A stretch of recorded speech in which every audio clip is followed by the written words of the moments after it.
साथियों, मैं एक प्रेजेंटेशन आपके सामने लेके आता हूँ कि मार्केट और आरसीएम में क्या फर्क है। मार्केट और आरसीएम में क्या फर्क है। ट्रेडिशनल परंपरागत बाजार और आरसीएम बिजनेस, ये दोनों बाजार अलग अलग है। एक परंपरागत बाजार है, ट्रेडिशनल मार्केट है। एक डायरेक्ट सेलिंग मार्केट है। एक डायरेक्ट सेलिंग मार्केट है। ये नेटवर्क नहीं बोल सकते सर, ये डायरेक्ट सेलिंग है। नेटवर्क काम करने पर नेटवर्क कहा जा सकता है कि हम नेटवर्क वाला काम करते हैं, लेकिन RCM business direct selling business है। और इसी डायरेक्ट सेलिंग बिजनेस को नेटवर्क के माध्यम से किया जाता है। ये समझने की कोशिश करिएगा सर। नेटवर्क, इससे पहले चिटफंड कंपनी भी आई थी तो वो भी नेटवर्क बनाते थे। नेटवर्क तो हर जगह है सर। एक बच्चे भी नेटवर्क के माध्यम से ही माने जन्म ले रहे हैं। उस हिसाब से दादा पापा स्वयं, फिर खुद के बच्चे, फिर ऐसे करके है ना पोता, ऐसे ये भी नेटवर्क है। किसी भी डिपार्टमेंट में जाइए, उसमें भी मैनेजर, सीनियर मैनेजर है ना, सुप्रीम मैनेजर, असिस्टेंट मैनेजर, ये सब एक बंधे हुए रूप में। खैर उस विषय में अभी चर्चा नहीं करेंगे। अभी बात करेंगे कि दो तरह के बाजार में आपको क्या पसंद है सर। दो तरह के बाजार में फैक्ट्री है सर। यहाँ पे मार्केट में क्या होता है, कोई भी सामान फैक्ट्री में बना, उसके बाद एड एजेंसी के पास जाते हैं। फैक्ट्री में माल, नया कोई माल बना, एड एजेंसी के पास जाना पड़ता है कि भैया मेरा ये प्रोडक्ट है, मेरा ये साबुन, तेल, क्रीम, शैम्पू, कोई भी नमकीन, टूथपेस्ट, जो भी है, कोई भी सामान बना तो मेरा ये सामान है, मुझे एडवर्टाइज कराना है। तो एड एजेंसी वाले बोलेंगे कि भैया कौन सी हीरो या हीरोइन से कराना चाहते हैं। तो हर हीरो हीरोइन का भले 5 सेकंड का हो या 10 सेकंड का हो, आप टीवी में देखिएगा जब भी ऐड आता है 5 सेकंड, 10 सेकंड, 15 सेकंड का होता है सर। ये एक बार शूटिंग होता है सर 15 सेकंड का। लाखों करोड़ों रुपए ले जाते हीरो हीरोइन सर। अब वो एड जो है किस किस चैनल में चलाना है, हर एक चैनल का सेकंड के हिसाब से करोड़ों रुपए सेट होता है सर। आपने ध्यान दिए होंगे, कोई एक रोचक फिल्म यदि किसी चैनल में, रोचक एकदम शानदार फिल्म कोई आता है तो आखिरी आखिरी में एडवर्टाइज बढ़ा दिया जाता है। तो वो भी एक कॉन्ट्रैक्ट में रहता है। वो भी एक कॉन्ट्रैक्ट में रहता है कि हाँ, हमारा जो प्रोडक्ट का एडवर्टाइज है, यदि किसी टीवी चैनल में, यदि किसी चैनल में यदि भीड़ बढ़ रहा है, माने ज्यादा जनता देख रहे हैं, तो उसमें एड एजेंसी वाले फोन करते हैं, भाई फलाने कंपनी ये देखो, इतने लोग एक साथ इस फिल्म को देख रहे हैं, एड, तो आखिरी आखिरी में एड बढ़ जाता है। आप समझिएगा, एड बढ़ जाता है तो करोड़ों रुपए, अरबों रुपए चला जाता है। उसके बाद बैनर, पोस्टर, होर्डिंग्स। पोस्टर छोटा होता है, दुकानों में मिल जाएगा, लेकिन आप देखिएगा बैनर जो है और होर्डिंग्स, बैनर जो है वो सर बड़े बड़े, कम से कम 15x20, 20x30 ऐसे करके बड़े बड़े, या 10x20 ऐसे करके बड़े बड़े, या 15x15 ऐसे करके बड़े बड़े शहरों में सड़कों पे आपको दिख जाता है। लेकिन इसके अलावा होर्डिंग्स मतलब होता है, ये हो गया बैनर। होर्डिंग्स का मतलब होता है ऐसे बैनर जिसके ऊपर हेलोजन लाइट लगी हुई है सर। हेलोजन लाइट लगी हुई है, 5-5, 10-10 हेलोजन लाइट लगी हुई है, पोस्टर को एकदम रात में भी शानदार तरीके से दिखाने के लिए सर। ग्लो शाइन बोर्ड होता है जो माने पोस्टर के नीचे ट्यूबलाइट लगाए जाते हैं जो अंदर से चमकाता है, ग्लो शाइन बोर्ड होते हैं सर। ऐसे बहुत सारे तरीके के एडवर्टाइज होते हैं, करोड़ों अरबों रुपए सर, अरबों रुपए खर्च होता है। उसके चैनलों में बहुत सारे चले जाते हैं, एडवर्टाइज में, रेडियो में, है ना, ये सारे खर्चे होते हैं सर। इसके बाद स्टेट डिस्ट्रीब्यूटर, मतलब हर राज्य के गोडाउन में भेजा जाता है। उसके बाद ये डीलर के पास जाता है सर। हर शहरों में डीलर है सर। एक राज्य में यदि गोडाउन है तो उस गोडाउन से हर शहरों में डीलर है। यकीन मानिए सर, आपको यदि दुकान चलाना किसी का, तो आप यदि दुकान से माल लेना चाहते हैं, आप होल मान थोक विक्रेता बनना चाहते हैं, तो आप डीलर से सीधा स्टेट डिस्ट्रीब्यूटर से नहीं ले सकते सर, नहीं ले सकते। डीलर नाराज हो जाएगा सर वहां पे कि भाई हम क्यों बैठे, आप यदि होलसेलर मतलब थोक विक्रेता को यदि आप ही दोगे तो हमें क्यों बनाया आपने। तो थोक विक्रेता को डीलर से लेना पड़ेगा सर। और होलसेलर जो है थोक विक्रेता किसको देता है, रिटेलर को देता है सर। रिटेलर, फुटकर विक्रेता। अब ये फुटकर विक्रेता चाहे कि भैया मैं तो डीलर से लूंगा, तो फिर होलसेलर वाले नाराज हो जाएगा, या फिर ये रिटेलर चाहे कि मैं गोडाउन से लेके आऊंगा, तो फिर ये डीलर वाला नाराज हो जाएगा, भैया एक काम करो फिर डीलरशिप कैंसिल करो, तुम्हारा सामान हमें बेचना ही नहीं है, हमें एजेंसी चाहिए ही नहीं सर। तो इसलिए एक शुद्ध आधार पर बंधे हुए हैं। देखिए चेन तो यहां पे भी है सर, जो व्यक्ति बोल रहा है ना कि मुझे चेन पसंद नहीं है सर, वो मूर्खों की तरह बात कर रहा है सर। वो भी यदि सामान खरीद रहा है ना, तो वो भी चेन के माध्यम से खरीद रहा है सर, चेन के माध्यम से खरीद रहा है। अंतर इतना है कि इस चेन को पता नहीं चलता है सर, इस चेन का पता नहीं चलता है। क्यों नहीं चलता, इसका रीजन क्या है मैं बताता हूं सर। आज आपको बहुत सारे लोगों ने बहुत तरीके से समझाए होंगे, आज मैं यूनिक तरीके से आपको समझाता हूं। जिसको पसंद है कमेंट बॉक्स में लिखिए सर यस मुझे पसंद आया। यदि आपने सब्सक्राइब नहीं किया मेरे चैनल को तो सब्सक्राइब कीजिए सर, एक छोटा सा उंगली, आप लाल बटन देखिए नीचे लिखा होगा सब्सक्राइब, वीडियो के नीचे सब्सक्राइब कीजिए सर। मैं आपको बताता हूं कि एक कस्टमर को, माने आप यदि कस्टमर है मार्केट के, तो आपको पता क्यों नहीं चलता कि ये इतना बड़ा चेन है। क्योंकि आप मार्केट से सामान खरीद के, आप एक कस्टमर है, उपभोक्ता है, आप सिर्फ उपभोग कर सकते हैं, बेच नहीं सकते सर आप। इसलिए आपको उपभोक्ता कहा जाता है, कस्टमर कहा जाता है, ग्राहक कहा जाता है सर, ग्राहक।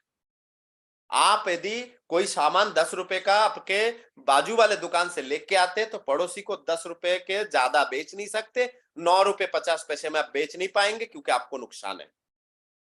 तो आप सिर्फ एक उपभोक्ता है सर, समझने की कोशिश कीजिएगा सर। तो यहां पे ये मौका नहीं है, इसलिए यहां पे मार्केट में क्या, कभी जिंदगी में कभी चेन बनाने का मौका नहीं मिला। लेकिन हाँ फिर भी हम बनाते हैं सर। सोचिए मैं आपको बताता हूं, मुझे जब वेस्ट प्राइस के कार्ड बना के दिया गया था, तो मैंने भी सामान लिया, 1-2 रुपए का छूट किसी किसी प्रोडक्ट में मिल जाते, कुछ कुछ हल्का हल्का। तो हमने भी क्या किया, ओ माय गॉड, मेरे दोस्त को बोला, कहां से खरीदता है, देख मेरा बेस्ट प्राइस का कार्ड मिला है, चल। तो चल के गए, खरीद लिए, 2-3 लोगों को साथ में लेके। लेकिन मुझे क्या फायदा हुआ, बेस्ट प्राइस ने मुझे कुछ दिया उस कार्ड बनाने से, उस मेंबरशिप में कुछ दिया मुझे नहीं। तो मैं अपनी मोटरसाइकिल में बिठा के क्यों ले जाऊं भाई, मैं क्यों ले जाऊं। फिर भी लेके जाते थे कि चलो, कई बार बोलते थे चल भाई तेरे कार्ड लेके चल, मेरे मोटरसाइकिल में बैठ के चल, ऐसा कई बार होता है, मेरे कार में बैठ के चल, चलो ठीक है कोई दिक्कत नहीं। लेकिन बेस्ट प्राइस ने भी होशियारी दिखा दिया, वहां पे भी एक नियम बना दिया कि एक कार्ड पे 2 लोगों की एंट्री है, लीजिए अब लो। बीच में ये नियम बना था कि एक कार्ड में अब 2 ही लोगों की एंट्री हो सकती है, अभी भी है कि नहीं पता नहीं। तो समझने की कोशिश करिएगा सर। तो यहां पे कोई मौका है ही नहीं कि आप चेन बना सके, तो मौका नहीं है, पिछले 3 पीढ़ी से कोई मौका मिला नहीं तो आदत आया नहीं, इसलिए आप चेन थोड़ा सा पता ही नहीं है। आप हो चेन में सर, आप चेन में हो। यदि आप कोलगेट यूज करते हो तो कोलगेट कंपनी के चेन में आप हो, यदि आप क्लोजअप यूज करते हो तो क्लोजअप कंपनी के चेन में आप हो, यदि आप लक्स यूज करते हो तो लक्स के चेन में आप हो, यदि आप डिटॉल यूज करते हो तो डिटॉल के चेन में आप हो। अंतर इतना है कि जिसने एडवर्टाइज किया ना, वो कंपनी भी देखता है कि ये हीरोइन से मैंने एडवर्टाइज कराया है, ये हीरोइन से मैंने एडवर्टाइज कराया है, ये हीरोइन ने इतने ग्राहक खींच पाए हैं, क्योंकि इस हीरोइन को इतने ही लोग तवज्जो देते हैं, सम्मान करते हैं या उनकी बात सुनते हैं। तो फिर देखता है कि अरे यार इस हीरोइन से तो कोई फर्क नहीं, तो फिर वो हीरोइन चेंज कर देते। क्या मैं सही बोल रहा हूं सर? यदि आपको लगता है कि मैं सही बोल रहा हूं तो प्लीज कमेंट बॉक्स में लिखिए कि yes sir you are right. Hero change हो जाता है सर।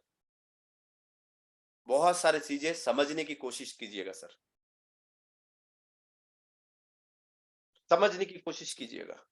अब बात करते हैं इसी सोर्स पे, फैक्ट्री से कोई माल बन के निकला 5 रुपए में, एक उदाहरण के तौर पे आपको बताई जा रही है। तो एक ग्राहक आपको 10 रुपए का, वैसे तो ज्यादा का मिलता है लेकिन फिर भी उदाहरण के लिए बताया जा रहा है 10 रुपए का मिलता है सर, बाकी के 5 रुपए कहां गया, ये यहां गया सर, बाकी के 5 रुपए यहां गया। मतलब आपने यदि 26 दिन, 4 संडे हटा दीजिए, 26 दिन यदि 26 दिन यदि 8-8 घंटे मेहनत किया और आपकी सैलरी 30,000 है, और इतने में आपके भगवान ने बोल दिए कि अजी सुनते हो, इस महीना दीपावली है, एक फ्रिज ले लेते हैं। आपने कहा चलो कोई बात नहीं भगवान, फ्रिज ले लेते हैं। मार्केट गए, 30,000 रुपए की फ्रिज उठा के लेके आए। सर मार्केट में ये कस्टमर है, आप सोचिए 30,000 आपने चुका दिए, तो इसी उदाहरण के आधार पर फैक्ट्री से कितने में निकला था? 15। बाकी के 15 कहां गया सर? इन लोगों के पास। मतलब आपने उस महीना हर दिन 26 दिन 4 घंटा उस फ्रिज के लिए मेहनत किए थे खुद के लिए, बाकी 4 घंटे आपने इन लोगों के लिए मेहनत किया है सर। अब ये बात सुन के भी आपके अंदर थोड़ी सी समझदारी नहीं जगते तो सर मैं फिर माफी चाहता हूं कि सर आपका समय बर्बाद किया मैंने, यदि आपको मैं समझा नहीं पाया अभी तक। तो बताइए इनके बच्चे बड़े स्कूल में पढ़ेंगे कि आपके बच्चे बड़े स्कूल में पढ़ेंगे? इनके बच्चे कार से घूमेंगे कि आपके बच्चे कार से घूमेंगे सर? ये आपको समझना है सर। अब आते हैं कुछ अलग ढंग से। फैक्ट्री यहाँ पे भी है सर, यहाँ पे भी हाथ माने ऐसे नहीं है कि फैक्ट्री यहाँ पे भी है सर, यहाँ पे भी माल बनता है। यहाँ पे जो एड एजेंसी वाले हैं वहां पे हम लोग काम करते हैं सर। आज मैं चर्चा करता हूं सर, आरसीएम का मैं ही अमिताभ बच्चन हूं, मैं ही ऐश्वर्या राय हूं सर, मैं ही अभिषेक बच्चन हूं आरसीएम का। अंतर यह है कि यदि किसी हीरो हीरोइन को, यदि बाहर के कंपनी यदि किसी हीरो हीरोइन को एडवर्टाइज करवाते हैं, 2 साल 5 साल टीवी में आते हैं, उसके बाद यदि हीरोइन चेंज हो जाए तो पुराने हीरोइन को वो कंपनी पेमेंट नहीं देते सर। लेकिन मैं यदि यहाँ एडवर्टाइज करूं, यहाँ यदि मैं चर्चा करूं कि भैया यहाँ का हल्दी नमक मिर्ची, और सच बोलना है सर, यहाँ पे मुझे लाखों रुपए झूठ बोलने का नहीं मिलता है सर। और हाँ, यहाँ पे जो बात मैं करूंगा, मैं यदि बोलूंगा कि ये साबुन, जैसे अभी 1 हफ्ता पहले की बात है सर, पिछले संडे की बात है, मैंने एक जैन सर को सामान खरीदवाने लेके गया था, कुछ कुछ सामान लिए, उनके बाद उन्होंने बोला कि सर ये इनर कैसा है? मैंने कहा सर सच बताऊं तो अभी तक मेरे पास पुराने आरसीएम ज्वाइन करने से पहले इनर था, तो अभी तक आरसीएम का इनर मैंने यूज नहीं किया, इसलिए बताना मुश्किल है कि इसका ये इनर कैसा है। बाकी कुछ लोग जो ले रहे हैं मैंने उनको देखा है, उन्होंने कहा है अच्छा है। तो सर यहां झूठ नहीं बोला जाता है सर, मुंह से निकलता ही नहीं है झूठ, क्योंकि मैं झूठ बोलूंगा, हीरोइन झूठ बोले आपने भोपाल में यूज किया, अब यदि वो प्रोडक्ट साबुन अच्छा नहीं लगा, क्या हीरोइन को घर जाएंगे क्या आपको? लेकिन यहां तो मैं पास में ही हूं ना आपके, मैं जो आपको प्रचार कर रहा हूं वो मैं खुद यूज करता हूं सर, करता हूं। ये समझ समझ की बात है सर। ना मैं टीवी चैनल में आता हूं सर, और ना ही मेरे कोई होर्डिंग्स लगते हैं, और ना ही आरसीएम का कोई स्टेट डिस्ट्रीब्यूटर है सर। यहाँ पे डीलर कोई नहीं है सर, यहाँ पे कोई भी डीलर नहीं है सर। यहाँ यदि आपको दुकान खोलना है आरसीएम का तो आपको डायरेक्ट फैक्ट्री से बात करनी होगी सर।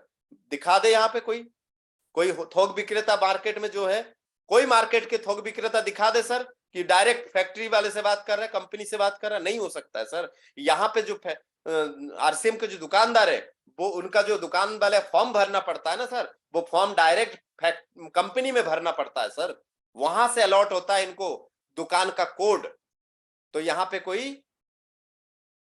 सिर्फ होलसेलर के नाम पे कंपनी की तरफ से 200 से अधिक बड़े बड़े शहरों में डिपो है, जहां से एक ट्रक भर के माल जहां पे आता है वहां से फिर दुकानदारों तक पहुंचता है, जिसे हम pickup centre, pickup centre PUC या डब्ल्यू, अब जो बड़े रूप ले लिया है, पहले छोटे छोटे दुकान हुआ करते थे, अब शॉपिंग मॉल की तरह बन गया, इसे बोलते हैं वंडर वर्ल्ड। वंडर वर्ल्ड, आश्चर्य दुनिया, आश्चर्य दुनिया। जहां माने कई लोग को मैं वंडर वर्ल्ड लेके गए, वो जाके बोला सर मुझे लगा कि आरसीएम माने कंपनी का दुकान होगा, छोटा मोटा होगा, ठीक है, लेकिन ये तो पूरा शॉपिंग मॉल है। आश्चर्यचकित हो गए सर। तो एकदम आश्चर्य, वंडर, आश्चर्य दुनिया। यहाँ हम सर कस्टमर नहीं होते, यहाँ हम एसोसिएट बायर होते हैं। ये थोड़ा पुराना वीडियो है, बहुत पहले मैंने इसको बना के रखा था, तो इसमें डायरेक्ट सेलर की जगह एसोसिएट बायर समझ लीजिए, एसोसिएट बायर है हम, हमें एसोसिएट किया गया है, हम खरीद सकते हैं और साथ ही साथ हम उसको सलाह भी दे सकते हैं ताकि डायरेक्ट आप कंपनी से खरीद सको, ये सुविधा हमारे पास है। अब जो पैसा बच गया उससे क्वालिटी मेंटेन कर सकते हैं सर, जो करोड़ों रुपए बच गए क्वालिटी मेंटेन कर सकते हैं। जो पैसा इधर बच गया उससे डिस्काउंट दे सकते हैं सर हमारे यहाँ पे, बिल्कुल। और जो पैसा तीसरा जो बच गया है उससे ऑफर दे सकते हैं कि कभी कभी ऑफर जो निकलता है कि इतना इतना करोगे तो ये इनाम मिल सकता है, ऐसे ऑफर निकलता है। तो ये समझने की बात है सर। आपको कल जब आप ड्यूटी में जाएंगे या आज आप यदि ड्यूटी में जाएंगे तो आपको 8 घंटे काम करने के साथ साथ ये बात याद रहेगा सर कि 4 घंटा मैं खुद के लिए मेहनत कर रहा हूं और 4 घंटा इन बीच वालों के लिए मेहनत कर रहा हूं। क्या मुझे यहाँ से सामान खरीदूं या थोड़ा सा परिवर्तन होके दुकान चेंज करके मैं आरसीएम से सामान करूं? सर आरसीएम करने के लिए आपको नहीं बोल रहा हूं मैं आपको ये नहीं बोल रहा हूं कि आरसीएम में लोगों को जोड़िए, नहीं बोल रहा हूं सर। आप आरसीएम का एक मेंबर बन जाइए और सामान का यूज करना शुरू कर दीजिए, क्योंकि किसी दुकान से आप हर महीने सामान लेते तो है ना सर, बस हर महीने सामान यहां से लीजिए, नो प्रॉब्लम सर। बस इतनी सी बात है, इतनी सी बात यदि आपके दिमाग में घर कर जाए सर, बहुत बहुत धन्यवाद सर।